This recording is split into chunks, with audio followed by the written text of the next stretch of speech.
Computer Science.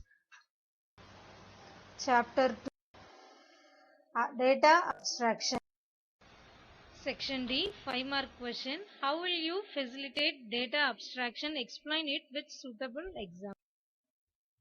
First, data abstraction is supported by defining the abstract data type ADT, which is the collection of constructor and selector. To facilitate data abstraction, you will need to create two types of function, constructor, selector. Constructor or function that build the abstract data type. Constructor create an object bundling together different pieces of information. For example, say you have an abstract data type called city. This city object will hold the city name and its latitude and longitude. To create a city object, you did use a functions like city equal to make city name, latitude and longitude. Here make city, name, lat and lon as the construction which create the object city. This is the example for constructor. Selector. Selector or function that retrieve information from the data type. Selector extract individual piece of information from the object. To extract the information of a city object, you would use function like get name city, get lat city, get lon city.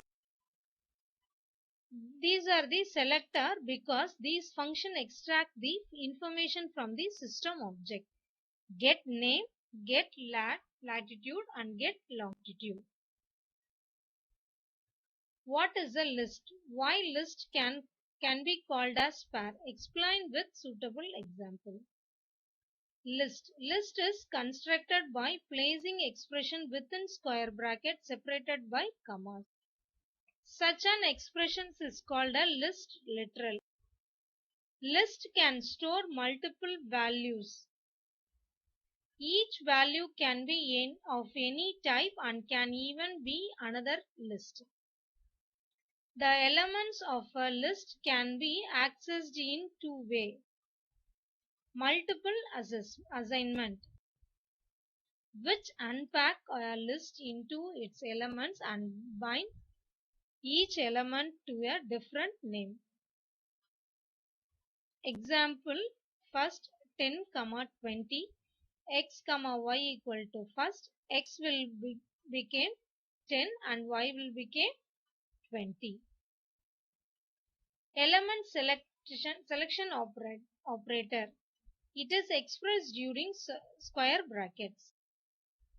Unlike a list literal, a square bracket expression directly following another expression does not evaluate to a list value, but instead select an element from the value of a preceding expressions. Example, first 0, 10, first 1, 20. Pair.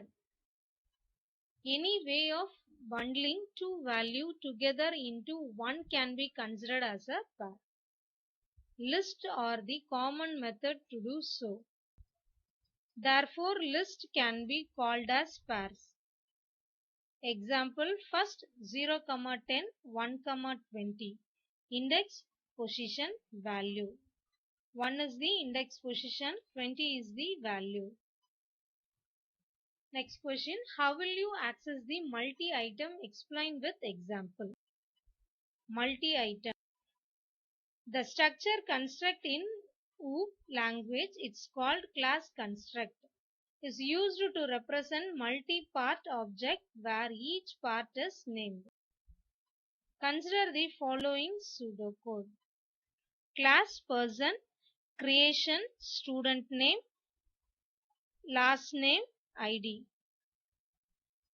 The new data type person is partially represented as person. The class name, creation, functions belongs to the new data type.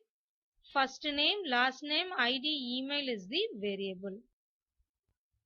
Let main contain PL is a person. Statement created the object.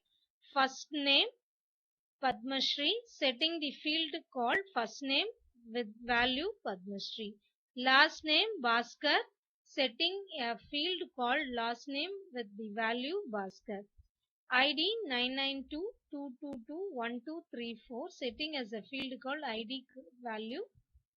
Email, setting the field called email with the value computerscience@gmail.com.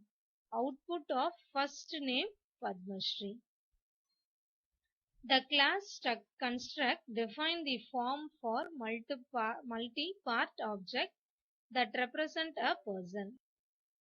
Person is referred to as a class or a type, while P1 is referred to as an object or an instant.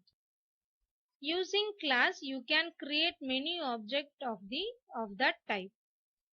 Class define a data abstraction by grouping related data item. A class has bundled data and the function that work on that data, that is using class we can access multi-part items. All of them understood, children? Thank you, children.